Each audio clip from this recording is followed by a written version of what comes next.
Des médias sociaux, donc je vous dis bonjour également et j'espère que vous avez été bénis. On veut vraiment célébrer en fait tous les musiciens et l'équipe d'adoration, le fait que nous avons emmené en fait dans cette adoration, donc on est vraiment content et on est béni par rapport à cela. Donc je vais rentrer vraiment tout de suite dans le message pour terminer en fait en ce qui a trait, en fait c'est l'objectif d'aujourd'hui.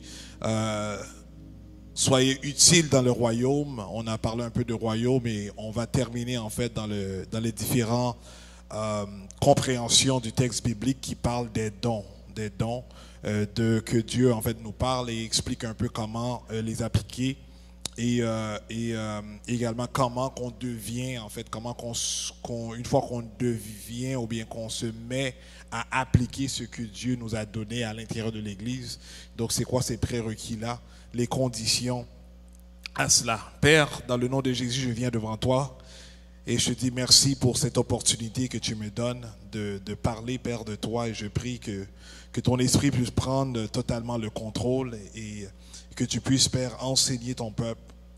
Donne-leur, Papa, ce dont ils ont besoin afin qu'ils puissent, Père, grandir et s'épanouir, Père, dans ton corps. C'est dans le nom de Jésus que je prie. Amen.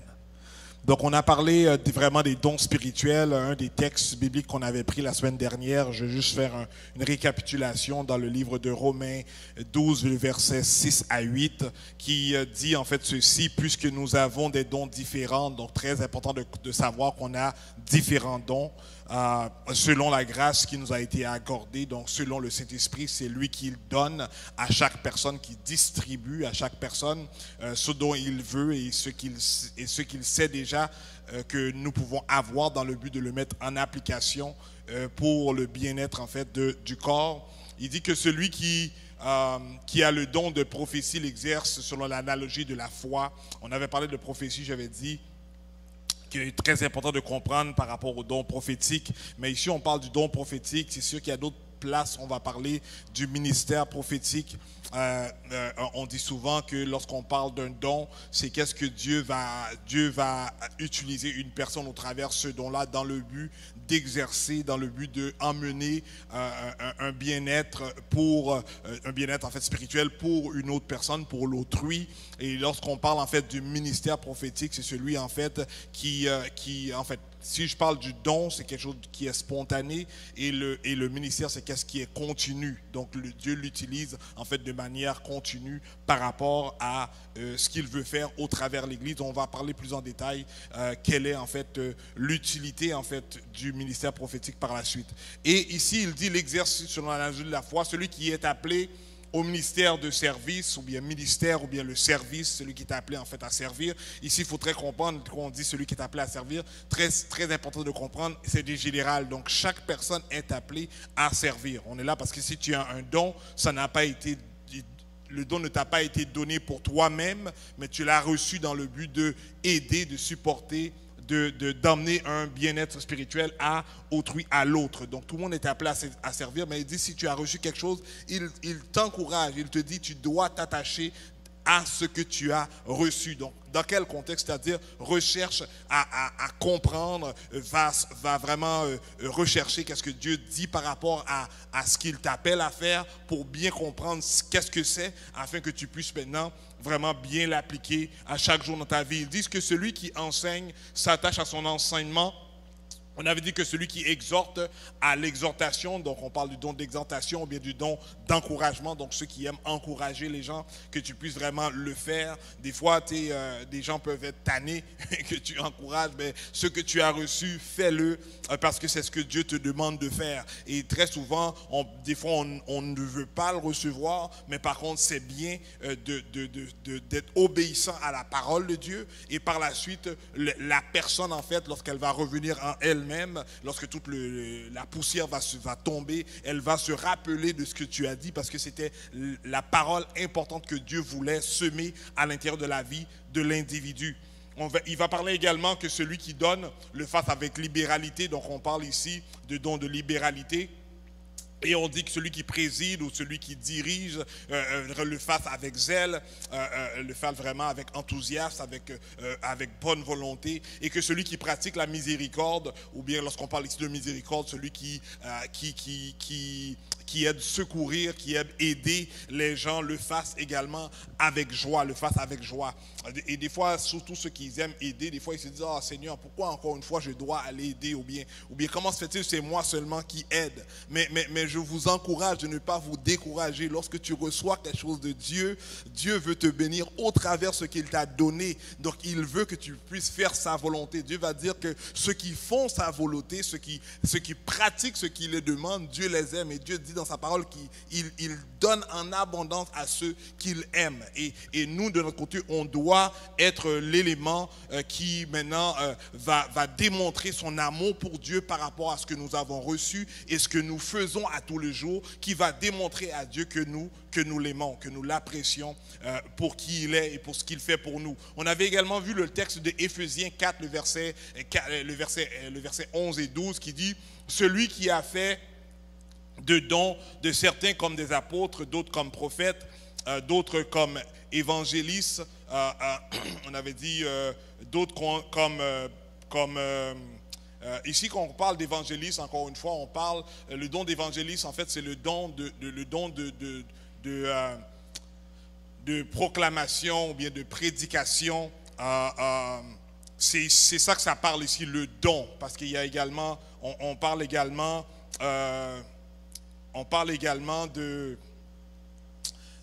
ministère également de l'évangélisation. Mais il y a également le don. Donc une personne peut vraiment avoir cette habilité de proclamer la parole de Dieu, mais ça ne veut pas nécessairement dire qu'il a le ministère de l'évangélisation. Très important de comprendre cela parce que en fait, nous avons tous reçu ce don d'évangélisation, puisque dans la parole va nous faire comprendre, dans Matthieu 28, il va nous dire qu'il s'attend que nous puissions aller partager la parole de Dieu à tout le monde. Donc, de partager la parole de Dieu, ça fait de nous, en fait, celui qui applique le don de l'évangélisation. Donc, mais en temps normal, parce que si on va évangéliser, ça ne demande pas d'avoir de l'étude théologique, de choses, c'est vraiment de partager ce que Dieu a fait pour toi, de partager en fait ton témoignage, qu'est-ce que Dieu a fait dans le sens que tu es venu, pourquoi tu es venu et pourquoi tu as donné ta vie à Jésus-Christ, etc. Et ça, tu peux le faire à monsieur ou madame, tout le monde. Ok? Donc, très important de comprendre ça. Lorsqu'on parle maintenant du ministère d'évangélisation, à la fin, je vais juste résumer un peu par rapport au ministère, juste continuer avec ce qui est dit ici dans le passage. Il dit d'autres comme bergers ou bien comme pasteurs, d'autres comme docteurs ou enseignants.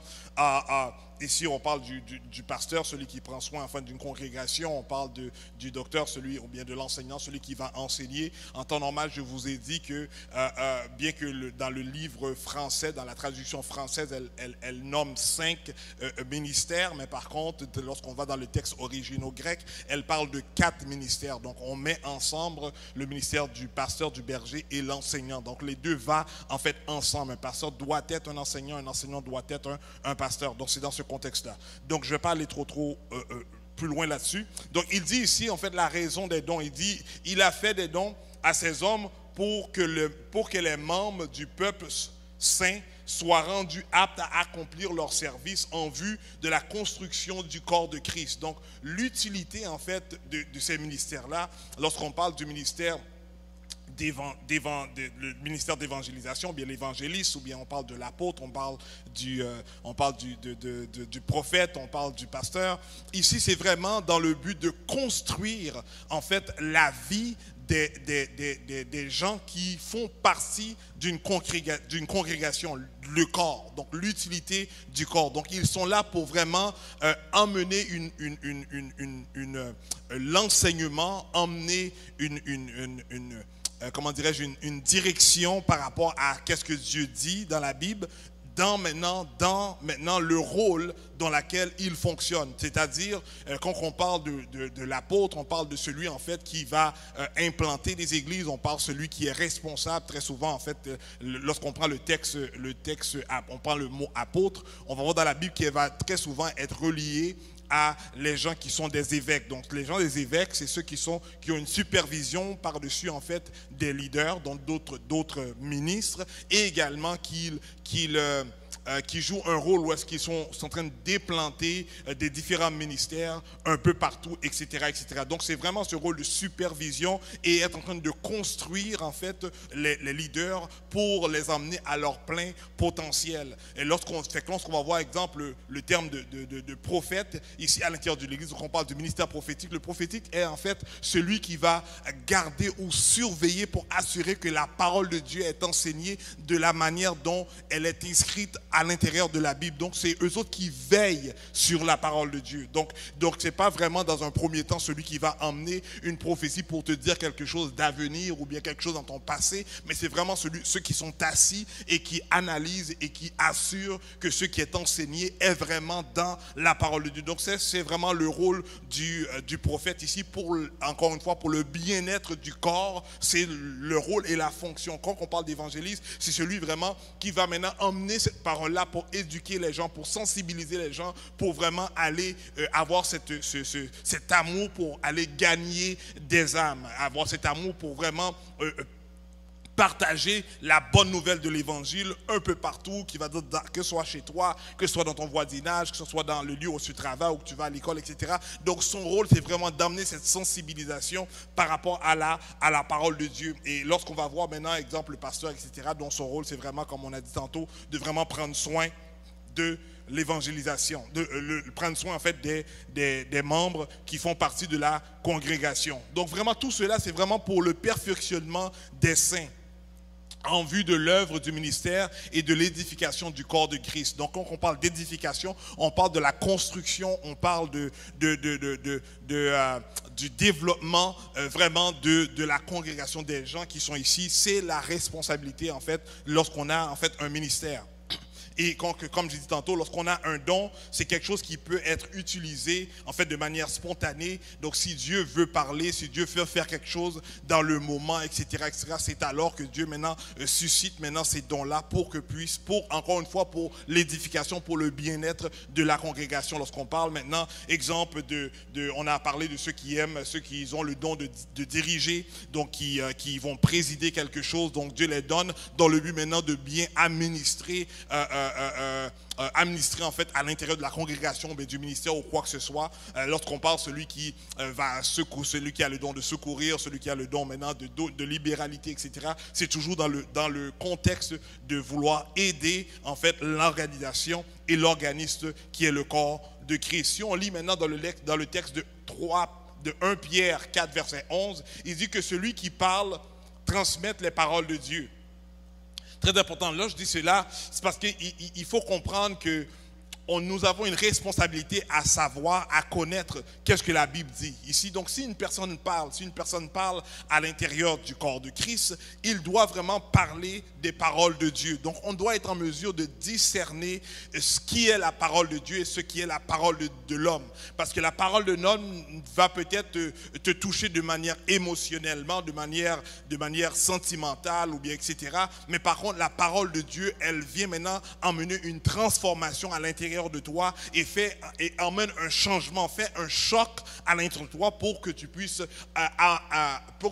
produire un changement qui va plaire à Dieu. C'est les deux différences lorsqu'on parle de parole. Et ici, on va voir ici que celui qui sert accomplit sa tâche avec la force que Dieu lui a donné. Donc il faut savoir que lorsque tu as reçu quelque chose, tu ne fonctionnes pas avec ta propre capacité dans le don que tu as reçu, mais il faut avoir cette conviction que si tu as reçu un don, tu l'as reçu et tu fonctionnes avec la capacité que Dieu a déjà imposée ou bien infiltrée en dedans de toi. Il faut savoir cela, donc comprendre que si, exemple, j'ai le don, on va prendre un don qu'on peut utiliser même dans le monde, j'essaie de trouver le mot, le monde séculier. Exemple, si on prend le don de leadership. OK? Donc, tu peux être un leader, oui, dans le contexte ecclésiaste, OK, dans le contexte d'église, mais tu peux également être un leader, en fait, dans le contexte séculier. Tu peux être le président d'une compagnie, tu peux être une personne qui est superviseur ou bien qui est directeur, etc., etc.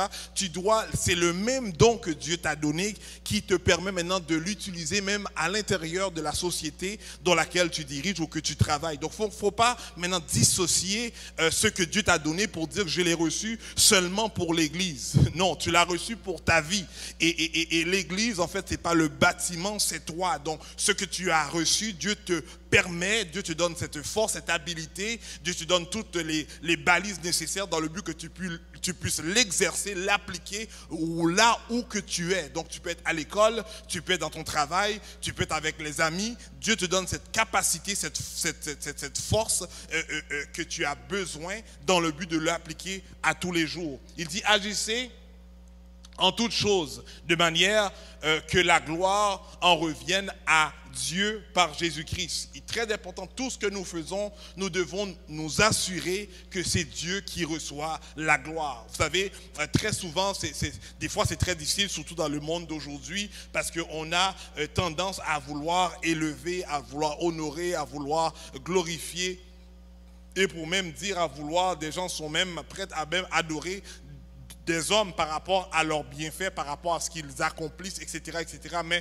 nous devons savoir que lorsque nous accomplissons quelque chose, oui, la Bible va dire que l'honneur doit être donné à un homme, oui, qui reçoit quelque chose, donc tu l'honores, mais par contre, tu reconnais ce qu'il fait et tu le félicites, mais tu dois savoir que si j'étais en mesure de faire cela, ce n'est pas par ma propre force, mais c'est par la force que Dieu m'a donnée pour accomplir ce que j'accomplis. Lorsque je reçois une promotion au travail, tu dois être en mesure de retourner en fait cette promotion, bien que les hommes te félicitent et t'emmènent dans un autre piédestal, mais à la fin tu dois toi reconnaître que ce que je fais, ce que je réalise, je peux seulement le faire par la grâce de Dieu, parce que tu sais que c'est Dieu qui t'a donné cette capacité-là d'agir et d'interagir dans le milieu dans lequel tu es. Il dit, si nous continuons le texte, il va dire, agissez en toutes sortes de manière que la gloire soit revenue à Dieu par Jésus-Christ et à qui appartiennent la gloire et la puissance pour l'éternité. Donc on fait cela, c'est parce qu'on sait que la gloire doit appartenir à Jésus-Christ. Donc on le fait, des fois c'est pas une habitude, donc on doit maintenant cultiver cela et on doit être intentionnel, parce qu'on comprend que la Bible nous fait comprendre que la gloire appartient à Dieu. Donc c'est pour ça que lorsque je reçois cette gloire-là, je dois être en mesure de la transmettre à Dieu. Dis Seigneur, je te dis merci pour ce que tu as fait de moi, pour ce que tu m'as utilisé à accomplir. Donc tu dois être en mesure de transférer, de rediriger ce qui vient vers toi, pour le rediriger vers Christ, parce que tu es conscient et tu as cette pleine connaissance que la gloire doit appartenir à Jésus-Christ. Ok, très important par rapport à cela. Donc dans le livre de 1 Corinthiens 12, de versets 6 et 10, va dire, il y a diversité d'opérations, donc diversité de manière de faire quelque chose, mais le même Dieu qui opère en tous. Donc on doit savoir que l'Esprit de Dieu va faire différentes choses, mais par contre on doit savoir que toutes choses viennent de Dieu. C'est Dieu qui opère toutes choses. C'est pour cela que nous allons dire qu'une personne, exemple, qui va imposer les mains à une personne qui reçoit une guérison, ou bien une personne qui va donner une parole prophétique, ou bien une personne qui va révéler quelque chose, mais tu reçois une parole de connaissance, la parole va nous faire savoir que c'est Dieu qui fait toutes ces choses-là. On est là? Donc on ne doit pas se dire cela vient de un tel, cela vient de une telle, etc. On sait que toute chose vient de Dieu. Lorsqu'on devient enfant de Dieu, c'est lui qui fait en sorte qu'il opère toute chose au travers nous. Il dit, or à chacun la manifestation de l'esprit est donnée pour l'utilité commune. Donc encore une fois, tout ce que Dieu donne, c'est pour l'utilité commune, c'est pour le bien-être de tous, c'est pour l'évolution, c'est pour la croissance de tous, c'est pour que chacun d'entre nous puisse y bénéficier. En effet, à l'un est donné à l'esprit une parole de sagesse. Donc ici on parle de don de sagesse. Il dit à un autre une parole de connaissance. On parle ici de don de connaissance. Il dit aussi à un autre un esprit, à un autre le même esprit. Il dit selon le même esprit, à un autre la foi par le même esprit. Donc on voit que c'est le Saint-Esprit, son rôle, c'est vraiment de distribuer des dons. Et donc si j'ai reçu un don, on sait oui, je l'ai reçu par l'Esprit de Dieu, mais on sait que c'est Dieu qui opère au travers de ce don-là. Mais chaque personne doit être convaincue que j'ai reçu un don. Même si que tu ne sais pas quel don tu as reçu, la Bible dit que le Saint-Esprit a donné à chaque croyant des dons. Donc tu as reçu au moins un don que Dieu a mis en toi, et notre responsabilité c'est de le chercher, par la suite de le cultiver dans le but de le mettre en application. Donc ici on parle de don de sagesse, donc avoir la capacité de comprendre des choses, et maintenant de guider, de donner des conseils par l'entremise de la capacité intellectuelle, de la capacité intellectuelle spirituelle que Dieu a donnée à un individu, dans le but maintenant d'apporter une solution, ou bien de mieux de prendre une décision, etc., par rapport à l'individu. C'est ça qu'on parle par rapport à la sagesse. Maintenant, une parole de connaissance, c'est vraiment une parole de savoir. Donc Dieu peut faire en sorte que tu puisses avoir une personne peut-être se pose des questions, ou bien une personne est dans une situation et que tu es maintenant en mesure d'emmener une parole à cette personne-là, des fois même sans pourtant être imbu de ce que la personne traverse, de ce que la personne vit, mais Dieu maintenant t'utilise à emmener une parole. Tu peux appeler une personne pour savoir comment ça va, etc. J'ai dans mon cœur de te dire telle chose, et tu ne sais même pas, mais par contre la personne le reçoit comme une parole vraiment de connaissance, une parole qui va l'aider dans sa journée, ou bien dans la saison dans laquelle elle est. C'est pour ça qu'il ne faut jamais hésiter, surtout lorsque Dieu te demande d'aller parler à une personne, d'appeler une personne, de visiter une personne ou quoi que ce soit. Dieu veut t'utiliser. Le désir de Dieu, c'est d'utiliser ses enfants dans le but que chacun d'entre nous puisse recevoir quelque chose de la part de Dieu. Vous savez, Dieu cherche, et il ne cesse de chercher des hommes qui est disponible et disposé à se laisser utiliser afin que Dieu puisse se manifester sur terre. Vous savez, je ne vais pas rentrer trop loin, profond dans ça, mais dans la compréhension de la manière dont Dieu fonctionne, c'est que Dieu, on comprend qu'il est esprit. Et dans la compréhension du concept spirituel, c'est qu'un esprit, en fait, est illégal. Il ne peut pas venir fonctionner sur terre parce qu'il est illégal sur terre. Ceux qui ont droit de dominer, de fonctionner, c'est des êtres qui ont un corps. Et c'est pour cela qu'on va voir que les esprits vont rentrer soit à l'intérieur d'une personne, vont rentrer dans des animaux, parce qu'ils ont besoin d'un être terrestre pour qu'ils puissent fonctionner sur la terre.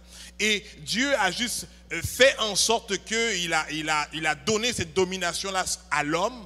Donc, c'est pour ça qu'il ne cesse de chercher des hommes sur la terre qui veulent se laisser utiliser par Dieu, et Dieu rentre en dedans de toi quand on dit que tu as reçu un don. Donc en fait, c'est Dieu qui vient fonctionner en toi au travers ce don-là qu'il t'a donné, dans le but maintenant de manifester sa gloire. Et c'est la raison pour laquelle il va dire que on doit être conscient que la gloire doit revenir à Dieu et à Dieu seul. Et c'est pour cela que je dis qu'il n'y a personne ici qui peut se dire que je ne suis pas important. Nous sommes tous importants aux yeux de Dieu. Et tous valorisés aux yeux de Dieu. Dieu nous aime, et son désir, c'est d'utiliser chacun d'entre nous dans le but maintenant de manifester sa gloire sur la terre. Ici, si on continue, il va dire que il va donner à d'autres le don de guérison, par le même esprit, à un autre le don d'opérer des miracles. Donc ici, quand on parle de guérison, on parle d'opérer des miracles. Donc je ne pense pas que je vais rentrer trop en détail par rapport à ça, mais on sait que qui donne cela, c'est Dieu qui donne cela. Donc il n'y a personne qui peut dire je fais cela par moi-même. Mais on sait que lorsque ces choses-là se font, il le fait par Dieu, parce que c'est Dieu qui opère ces choses-là. Il dit ici à un autre un don de prophétie, que j'ai tantôt défini, apporté la nuance entre le ministère et le don. Il dit ici à un autre le discernement des esprits. Donc on parle ici le don de discernement. Donc on est en mesure de savoir si oui ou non, si c'est bon ou si ce n'est pas bon, etc. Il dit à un autre diversité de langues. Donc ici on parle de dons de parler en langue. Donc on parle ici de glossolalia, et qui est en fait une langue inintelligente, une langue qu'on ne peut pas comprendre. Et il le donne, et il dit ici, il donne également le don d'interprétation des langues. Donc lorsqu'il parle de l'interprétation des langues, ça peut être interprété en fait une langue qui est intelligible, dans laquelle Dieu donne la capacité à un individu d'entendre, même s'il ne parle pas cette langue-là, mais il peut l'entendre, et Dieu l'explique ce que la personne dit, et il est en mesure maintenant de soit parler la même langue, ou bien expliquer ce que la personne dit, ou soit par rapport, lorsque Dieu permet à une personne de parler en une langue en fait des anges, la langue inintelligible, il donne maintenant la capacité à la personne d'entendre ce que la personne dit, dans le but maintenant d'interpréter, maintenant de révéler ce que Dieu en fait est en train de dire au travers cette personne-là. Donc tout cela vient de la part de Dieu, et encore une fois, Dieu fait cela dans le but que l'Église puisse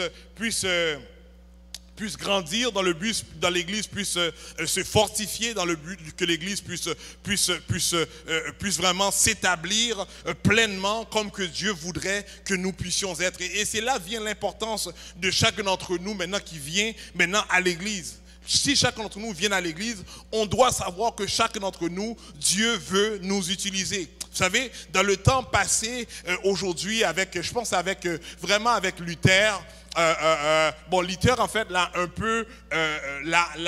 peu modernisé, dans le sens que la manière dont nous faisons en fait le culte ou le service ou la réunion le dimanche matin, ou bien ceux qui le font le samedi également, ou bien ceux qui le font pendant la semaine. Mais dans le temps en fait de l'Église primitive, il n'y avait pas en fait un moment où est-ce que des gens viennent, puis ils adorent, puis après ça, on passe à l'offrande, puis une manière vraiment structurée, après ça, la prédication. Dans le temps de l'Église primitive, les gens étaient là, et c'est comme un peu ceux et celles peut-être qui ont déjà participé dans des réunions de maison, ou bien des études bibliques qui se font dans une maison. C'est que oui, il y a une personne qui parle, mais par contre, il y a beaucoup d'interactions. Donc, dans cette interaction-là, c'est que chaque personne, en fait, se laisse utiliser par Dieu, va maintenant apporter une parole de connaissance, l'autre va apporter une parole de sagesse, l'autre maintenant va dire, par rapport si quelqu'un maintenant est malade, va dire, oh, Dieu me demande d'imposer les mains.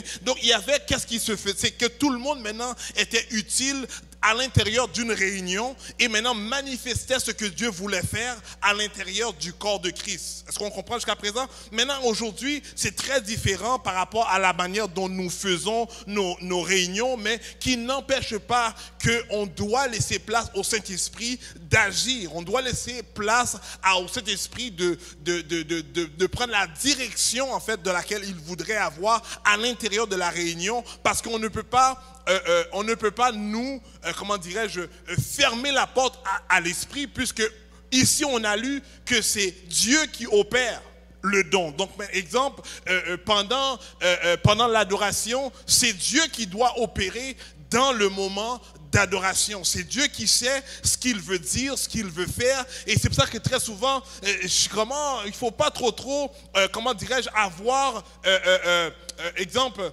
moi des fois, je dis, est-ce que je dois dire ça, mais je vais le dire. Vous savez, des fois, tu vas quelque part, tu vois dans une église, et puis tu vois que tous les dirigeants dirigent de la même manière. Vous savez, Dieu va dire qu'il n'enlève pas notre personnalité, c'est-à-dire la manière dont on fonctionne. Donc Dieu, en fait, veut utiliser chaque personne dans la manière dont la personne est, pour qu'elle puisse maintenant transmettre, se laisser utiliser et transmettre maintenant ce que Dieu lui a donné, afin que l'assemblée puisse recevoir. Mais des fois, on est trop organisationnel. C'est-à-dire, on a une manière qu'on veut que les choses soient faites, puis on demande à tout le monde, fais-le comme qu'on veut que ça doit se faire, parce qu'on veut contrôler tout, etc. Et très souvent, qu'est-ce qui se passe? C'est qu'on ne laisse pas la place à l'Esprit de Dieu d'utiliser chacun d'entre nous dans le but d'emmener le bienfait qu'il voudrait manifester à l'intérieur de l'Église. Est-ce qu'on est là? Et c'est pour cela, des fois, on a tendance à forcer pour venir dans les études bibliques ou bien dans des réunions, parce que c'est là qu'on dit, ça va être le moment où est-ce qu'on veut que Dieu fasse les choses. Mais Dieu dit que je dois opérer dans tout ce que nous faisons. Donc, on doit avoir cette mentalité, cette manière de voir pour dire que dans tout ce que je fais, l'objectif, c'est de laisser Dieu m'utiliser, parce qu'il veut faire quelque chose au travers de moi pour quelqu'un. Et nous, on ne sait pas pour qui, on ne sait pas comment il va le faire, mais si on n'a pas déjà cette prédisposition de dire à Seigneur, je suis là et je veux me laisser utiliser par toi, on va vouloir contrôler tout ce qui va se faire et ne pas faire ce que Dieu veut qu'il fasse. Est-ce qu'on est là? Et moi, j'ai eu beaucoup de problèmes quand j'ai voulu m'ajuster un peu, parce que des fois, on essaie de faire les choses comme qu'on nous a appris à faire les choses, puis des fois, on sent pas que c'est la bonne manière de faire les choses, mais quand tu le fais pas de la bonne manière, on te dit non, c'est pas de la manière, tu devrais le faire. Donc, tu sens un peu coincé parce que tu ne sais pas trop comment le faire, et très souvent, c'est parce qu'on nous enseigne pas de nous laisser aller et de nous laisser mener par l'Esprit afin que lui puisse faire ce qu'il veut faire. Vous savez, des fois, on peut dire 1000 paroles, mais il y a seulement peut-être une parole ou deux paroles dont Dieu veut utiliser qui édifient son peuple. Est-ce qu'on est là? Et très souvent, moi, j'avais commencé à écrire mes textes, parce qu'au début, on ne m'avait pas enseigné pour écrire mon texte. Et là, j'étais figé, parce que moi, c'est ce que j'ai écrit que je suis sûr et certain, c'est pas sûr et certain, mais lorsque j'écris un texte, au début, j'étais figé sur mon texte. C'est-à-dire, ce que j'ai préparé, c'est ce que je dois dire. Donc, et des fois, le Seigneur me disait, dire telle chose. Mais moi, je suis comme, mais Seigneur, c'est pas ce que j'ai écrit. On est là? Parce que, et c'est là que je comprends que, mais regardons, c'est parce que quand tu fais ce que tu fais, tu dois te laisser mener par l'Esprit, parce que ce que tu as préparé, en réalité, l'évêque Burton le dit tout le temps, ce que tu as préparé, c'est pour toi. Mais ce que Dieu veut faire au travers de toi, pendant le moment, c'est pour lui. Donc, tu t'es juste préparé parce que tu as le droit de te préparer pour faire ce que tu fais. Quand on dit, celui qui fait ce qu'il fait doit le faire avec zèle, donc doit se préparer, doit s'aiguiser, mais il doit se laisser utiliser par l'Esprit, parce qu'il doit laisser la place pour le Saint-Esprit de l'utiliser, de l'emmener à faire ce qu'il veut le faire. Vous savez, des fois, je ne sais pas si ici on le fait, mais des fois, je pense qu'on est un peu comme ça. C'est que ce qu'on a préparé comme chant pour chanter, si l'Esprit te dit de chanter quelque chose d'autre, on dirait que tu es prêt à ne pas chanter l'autre chanson, parce que tu te dis, mais je ne l'ai pas pratiqué avec les autres, ils vont se dire pourquoi j'ai fait ça. Mais on doit laisser cette ouverture, parce que c'est l'Esprit qui sait qu'est-ce qu'il veut communiquer aux gens qui sont venus dans l'assemblée, qu'est-ce que Dieu veut que les gens puissent recevoir. Nous, on prépare les choses, c'est bon, c'est ce que Dieu demande. Mais lorsque le moment où Dieu veut intervenir, Dieu, lui, il sait mieux que nous ce que nous devons faire. Donc, lorsque tu as reçu ce que tu as, et je pensais que j'allais terminer, mais le temps me fait défaut. Tu sais, lorsque tu as reçu, et moi, je suis convaincu, je vous l'atteste, que chaque personne ici et chaque personne qui m'écoute en ligne, qui a accepté Jésus-Christ comme Seigneur et Sauveur dans leur vie, ils ont reçu un don. Vous avez tous reçu quelque chose. L'Esprit de Dieu va dire qu'il distribue des dons à chaque personne, donc à chaque croyant, comme il désire, parce qu'il nous connaît. Et ce que tu as reçu, je te dis, Dieu veut que tu te laisses utiliser par lui, dans le but de manifester des choses extraordinaires.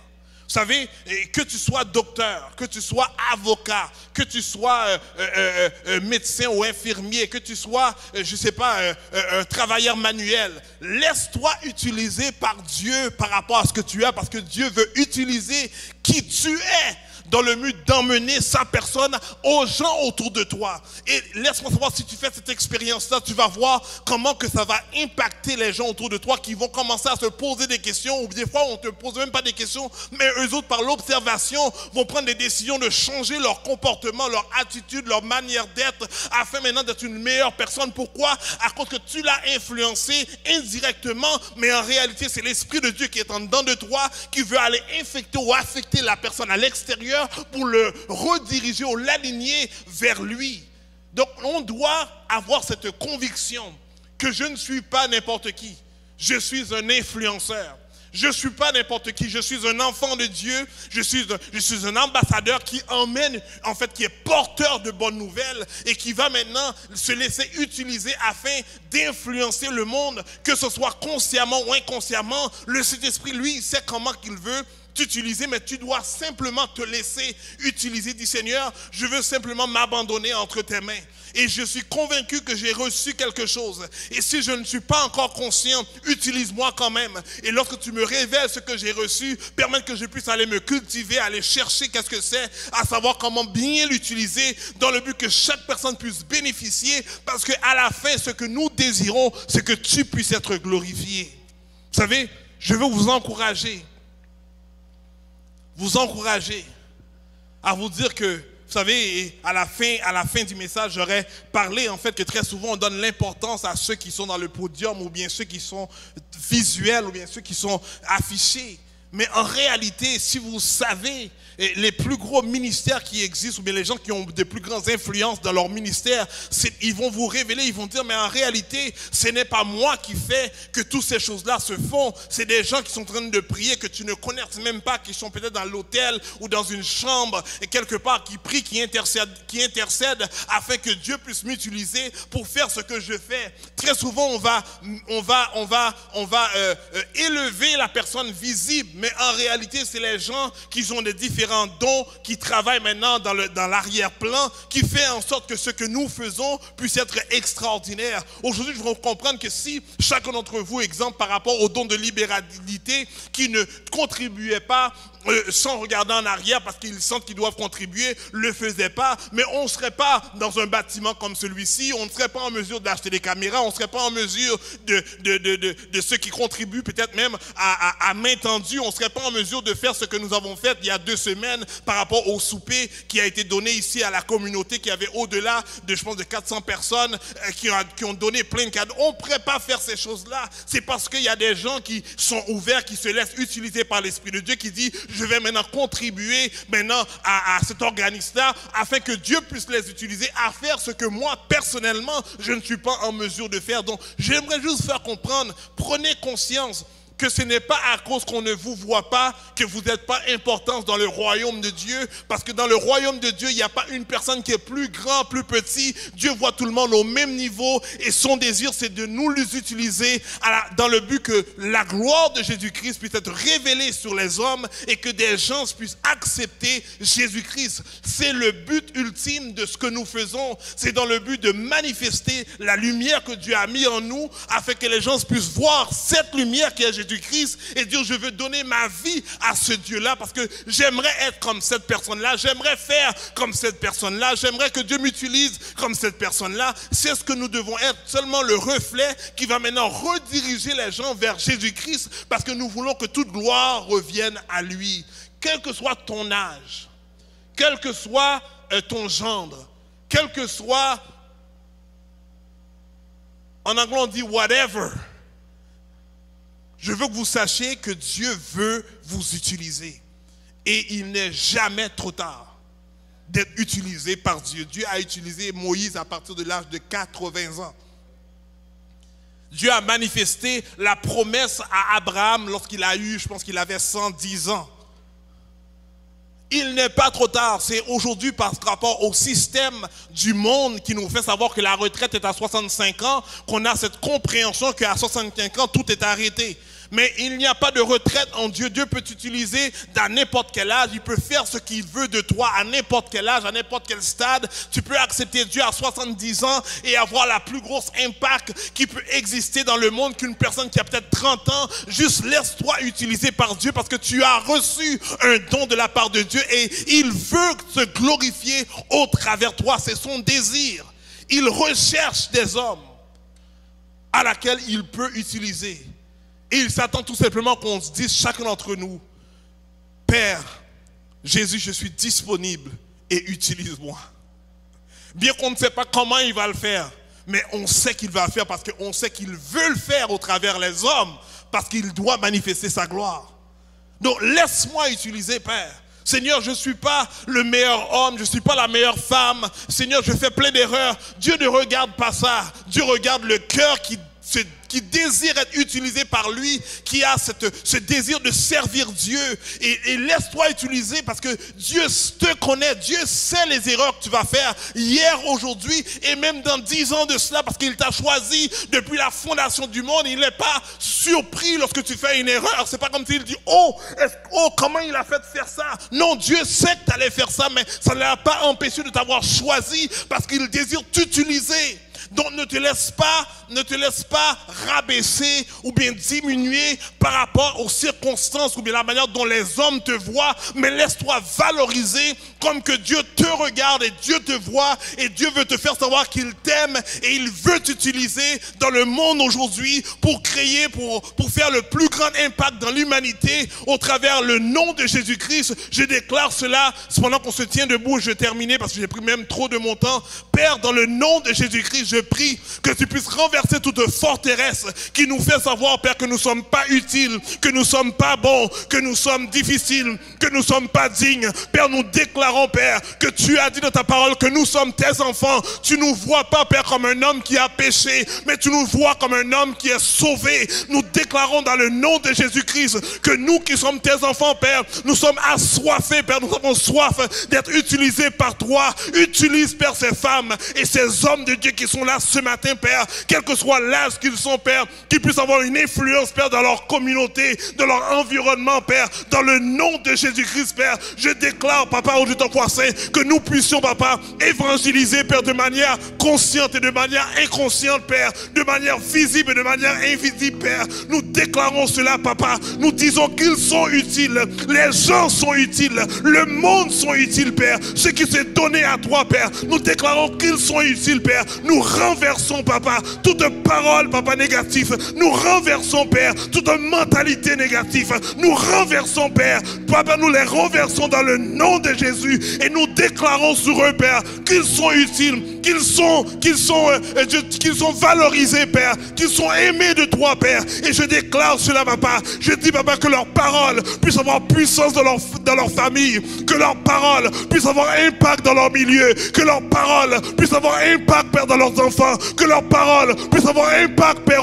Papa, dans le lieu où est-ce qu'ils travaillent. Je déclare cela dans le nom puissant de Jésus, Père. Papa, tu dis que ceux qui te servent, ils vont être accompagnés par des miracles et des signes. Je déclare, Papa, que ces signes puissent les accompagner, Père, partout où est-ce qu'ils passent, Père, dans le nom de Jésus-Christ, et que des âmes puissent venir à toi, des cœurs puissent revenir à toi, Père, des enfants puissent venir à toi, Papa, des adultes puissent venir à toi, Père, car, Papa, les dons, c'est dans le but que c'est pour le bien-être de la communauté, Père. Oh Dieu, ça fait que les gens puissent reconnaître, Papa, qui ils sont. Nous déclarons cela, Père, dans le nom puissant de Jésus, et je scelle ce que j'ai dit, Père, dans le nom puissant de Jésus, par l'autorité de la parole de Dieu. Nous déclarons cela, Papa, que nous sommes plus que vainqueurs, que nous sommes plus que vainqueurs, que nous sommes plus que vainqueurs, Père, dans le nom puissant de Jésus. Nous t'en prions. À toi revient la gloire et l'honneur dans tous les siècles. Amen. Je vous dis merci.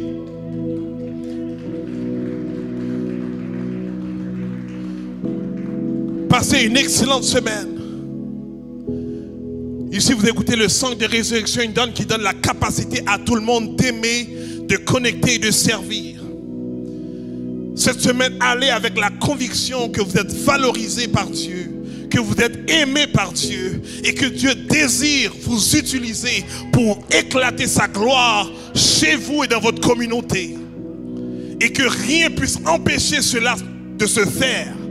Parce que nous croyons que Dieu nous a donné cette autorité. Il a dit qu'il a donné tout le pouvoir dans ce don afin qu'elle puisse être efficace partout où est-ce que tu passes. Passez une excellente semaine. On se voit la semaine prochaine, Dieu voulant. Soyez bénis.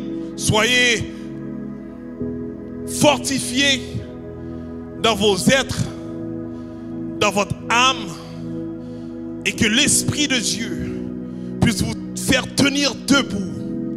Et vous ramener toujours en corrélation avec sa parole. Et qui te fait savoir que tu n'es pas n'importe qui, que tu es un homme puissant.